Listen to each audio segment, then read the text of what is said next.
പാക് അധീന കാശ്മീരിൽ കനത്ത വെടിവെപ്പും ചോരപ്പുഴയും. സ്വന്തം ജനതയ്ക്ക് നേരെ പാകിസ്ഥാൻ സൈന്യം നടത്തിയ അതിക്രൂരമായിട്ടുള്ള അടിച്ചമർത്തലിൽ മരണസംഖ്യ ഉയർന്നുകൊണ്ടിരിക്കുകയാണ്.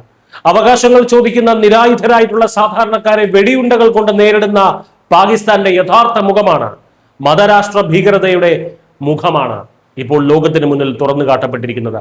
റാവലാക്കോട്ടിലെ പുതിയ ബസ് ടെർമിനലിന് സമീപം പാക് സുരക്ഷാ സേന നടത്തിയ നരനായാട്ടിലാണ് 6 സാധാരണക്കാർ അതിദാരുണമായി കൊല്ലപ്പെട്ടത്. സാഹിദ് മുഗൾ, സഫർ മുഗൾ, അസർലാൻ അക്ബർ, വാജിദ് ഹയാത്ത് എന്നിവരാണ് ബലൂച്ച് സുധാനോട്ടി ജില്ലയിൽ സൈന്യത്തിന്റെ തോക്കിനിരയായത്.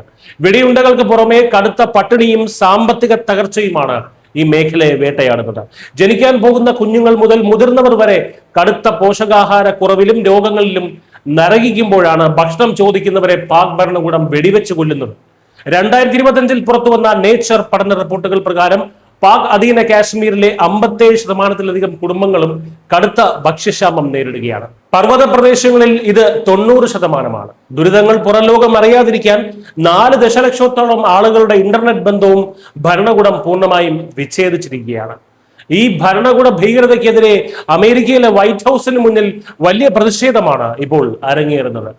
തങ്ങളുടെ ജീവൻ രക്ഷിക്കാൻ ഇന്ത്യ അടിയന്തരമായി ഇടപെടണമെന്നും മാനുഷിക സഹായം എത്തിക്കാൻ പൂഞ്ച്, ഡോഡ സെക്ടറുകളിലൂടെ നിയന്ത്രണ രേഖ തുറക്കണമെന്നുമൊക്കെയാണ് പാക് അധീന കാശ്മീർ നിവാസികൾ അമേരിക്കൻ മണ്ണിൽ നിന്ന് ഇന്ത്യയോട് കേണപേക്ഷിക്കുന്നത്.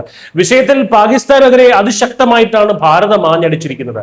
പതിറ്റാണ്ടുകളായി പാകിസ്ഥാൻ നടത്തുന്ന ആസൂത്രിതമായിട്ടുള്ള ചൂഷണത്തിന്റെയും മൗലികാവകാശ നിഷേധത്തിന്റെയും ഫലമാണ് ഈ കൊടും ക്രൂരതയെന്ന വിദേശകാര്യ മന്ത്രാലയ വക്താവ് രൺധീർ ജയ്സ്വാൾ വ്യക്തമാക്കി.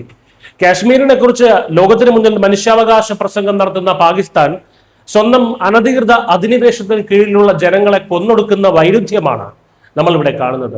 മരുന്നും ഭക്ഷണവും തടഞ്ഞുവെച്ച് നിസ്സഹായരായിട്ടുള്ള സ്ത്രീകളെയും കുട്ടികളെയും തെരുവിലിട്ട് വേട്ടയാടുന്ന പാക് സൈന്യത്തിന്റെ നടപടിക്ക് അന്താരാഷ്ട്ര സമൂഹം മറുപടി ചോദിച്ചേ മതിയാകും.